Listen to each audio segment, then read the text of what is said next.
Hello, GED students. Don't get panicked by the word problem. You've got this.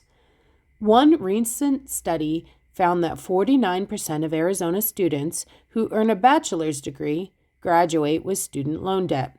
If 1,035 students graduated from one university this year, how many probably have student loan debt? Now, there's a couple different ways to do this.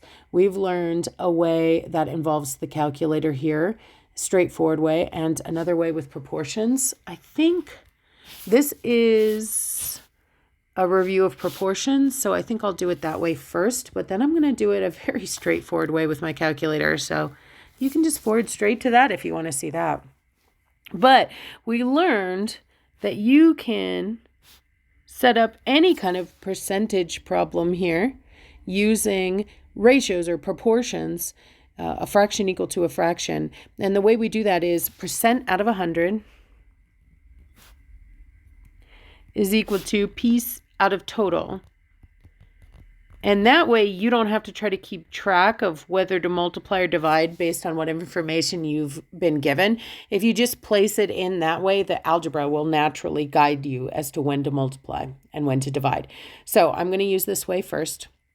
So notice they gave us this 49% of Arizona students who earn a bachelor's degree graduate with student loan debt.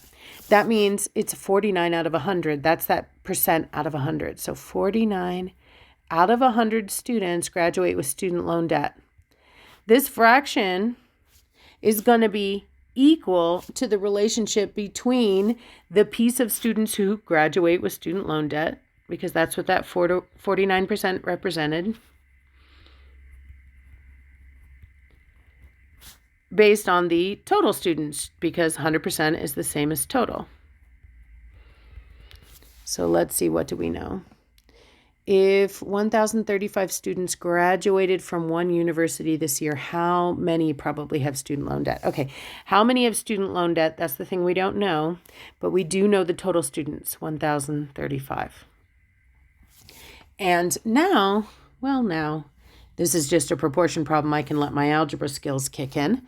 I know that when I have a proportion, I have equal relationships, fraction equal to fraction. Cross products are equivalent. That's the lovely pattern we noticed, so we can utilize it.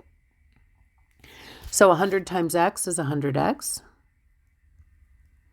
Doesn't really matter which you do first. I just like having my x one first. And then 49 times 1,035 is 50,715. X is not alone yet. I'm going to get it alone by doing the opposite of multiplying by 100. I will divide away the 100. And of course, I can be disobedient as long as I keep the two sides equivalent. And x divided by 50,000 divided by 100 is going to give me 507.15. Now, I'm talking students, so no stop chopping students into pieces. That's not allowed. I'm not a psycho, just a mathematician. And so I'm going to round at the decimal place. The 1 is not big enough to matter, so I'm going to say that's about 507 students. Okay, so that's solving it with proportion problems, which I said I like because it takes the guesswork out of when to multiply and when to divide when you use proportions. However, some of you guys recognize, Kate, this is just a straightforward problem. It's just 49% of the 1,035 students graduated with student loan debt, and they want to know how many graduated with student loan debt. And so I could just straight up use the fact that taking a percent of something is scaling it. It's multiplying. And I could do, and I mean, honestly, I can even do the percent sign in my calculator. 49, type of percent, times it by 1035, and I get 507.15 right from the start, or 507 students. So you might say, Kate, why don't you do it like that right from the start? And I would tell you I do it like that right from the start. That's how I do it.